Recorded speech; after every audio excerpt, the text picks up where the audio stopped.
آج کل یہ ہمارے سامنے ہے کہ ہم لوگوں نے نکاح کو بے حد مشکل بنا دیا ہے. اس کو عام سے عام کس طرح بنایا جا سکتا ہے؟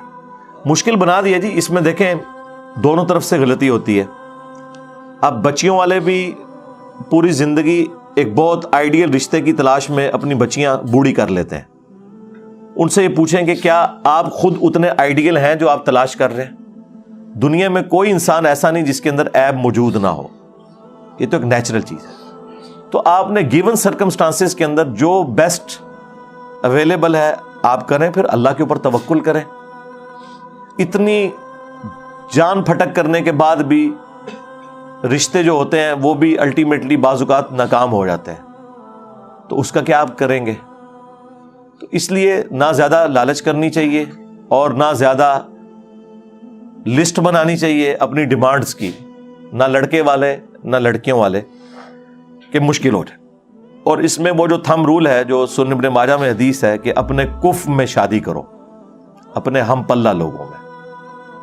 یہ نبی علیہ السلام نے ایک زبردست مشورہ امت کو دیا ہے. اگرچہ یہ حکم کے درجے میں نہیں ہے, ایک مشورے کے درجے میں.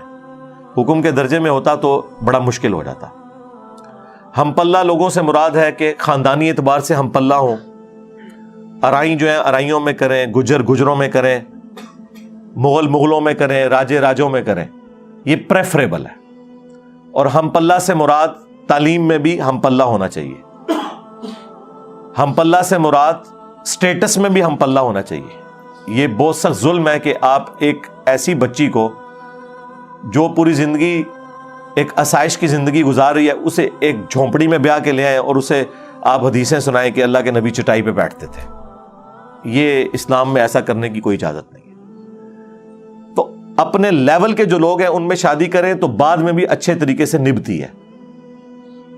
جن لوگوں نے بہت اونچے خاندانوں میں شادیاں کر لی ہیں بعد میں ان کے خرچے ہی پورے نہیں ہوتے. اتنی رشتہ داریاں انہیں نبھانی پڑتی ہیں اور اپنی ناک کی حفاظت کی خاطر وہ جو لینے دینے میں اتنا کچھ خرچ کرنا پڑتا ہے کہ بعض اوقات وہ لوگ مقروض ہو جاتے ہیں. تو جو انہوں نے پہلے دن غلطی کی تھی نا کہ اونچی جگہ ہاتھ ڈالا تھا, اس وقت تو وقتی طور پہ کوئی نفع حاصل کر لیا اور بعد میں پوری زندگی ذلیل ہوتے ہیں.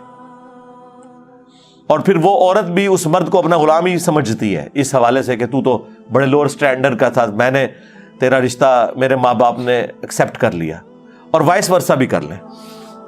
تو اس لیے ہم پلہ لوگوں میں شادی کرنی چاہیے, اسی میں فائدہ ہے. بخاری مسلم میں حدیث ہے نا کہ عورت سے 4 وجوہات کی بنا پر نکاح کیا جاتا ہے. اس کے حسب نسب کی وجہ سے, اس کی خوبصورتی کی وجہ سے, اس کے مال کی وجہ سے, اور اس کی دینداری کی وجہ سے. اور پھر نبی علیہ السلام نے فرمایا اللہ کے بندو دینداری کو دیکھا کرو. پہلے نمبر پہ یعنی دینداری کو دیکھو.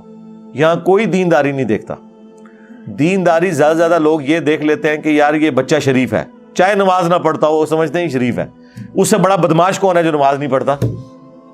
اندازہ کریں جی, بچہ وہ شریف ہے, نماز نہ پڑھے وہ شریف ہے. یہ بات الگ ہے کہ نماز پڑھنے والے بھی بدماش ہوتے ہیں, وہ ایک الگ سے چیز. تو دینداری دیکھی جائے. اسی طریقے سے بچے والے جو ہیں وہ بچیوں کے اندر دینداری دیکھیں پہلے نمبر کے اوپر, تعلیم دیکھیں, تربیت والا معاملہ دیکھیں, اور اس کے بعد لڑکی سے پہلے لڑکی کی ماں کو دیکھیں کہ وہ کیسا سلوک کر رہی ہے اپنے خاوند کے ساتھ, کیونکہ یہ چیزیں پھر آگے ٹرانسفر ہوتی ہیں. تو یہ ساری وہ چیزیں جو دیکھنا ضروری ہے. باقی یہ میں مانتا ہوں کہ نہ صرف نکاح کے معاملات بلکہ مرنے کے موقع کے اوپر بھی جو رسومات ہیں وہ اتنی زیادہ ہو چکی ہیں کہ مرنا بھی ایک بندے کے لیے مشکل ہو گیا. آپ بڑے شہروں میں دیکھیں وہاں پہ قبر کی جگہ بھی 25, 30, 40 ہزار روپیہ بھی لگ جاتا ہے کفن دفن کے اوپر. پلس جو مہمان آ کے بیٹھے ہوتے ہیں انہیں کھانا کھلانے میں اب تو کوئی آر محسوس نہیں کرتا, اب تو دیگیں آتی ہیں جی سیدھی سیدھی, کیونکہ دیگ کے بغیر تو کام چلتا ہی نہیں ہے. اتنے زیادہ لوگ آ کے جو بیٹھ جاتے ہیں. 40ویں کے اوپر باقاعدہ جس طرح شادی کے کارڈ چھپتے ہیں اس طرح کارڈ چھپنے شروع ہو گئے. یہ تو شکر ہے اب سوشل میڈیا ہے, تو اب اشتہارات سے سوشل میڈیا کے اوپر پوسٹیں شیئر کروائی جاتی ہیں. ادروائز کارڈز اخبارات کے اندر بڑے بڑے اشتہارات چھاپنا, فلاں کی رسم چہلم ہوگی 40واں اس کے مرنے کے اوپر, یہ ایک عام روٹین امیر لوگوں میں بن چکی ہوئی تھی. تو یہ سارے کے سارے معاملات حقیقت بات ہے کہ بہت زیادہ الارمنگ ہے. یہ ہمارے معاشرے کی اوورال خرابی ہیں جن کے اوپر ہم بات تو کرتے ہیں، لیکن جب اپنے اوپر باری آتی ہے تو دیکھنے میں آیا کہ بڑے بڑے دیندار لوگوں کا وضو بھی ٹوٹ جاتا ہے. وہ بھی کہتے ہیں کہ جی اگر ہم نے یہ رسومات نہ کی تو ہمارے رشتہ دار، ہمارے محلے دار کہیں گے دیکھو اسے اپنے باپ سے ماں سے پیار ہی نہیں ہے.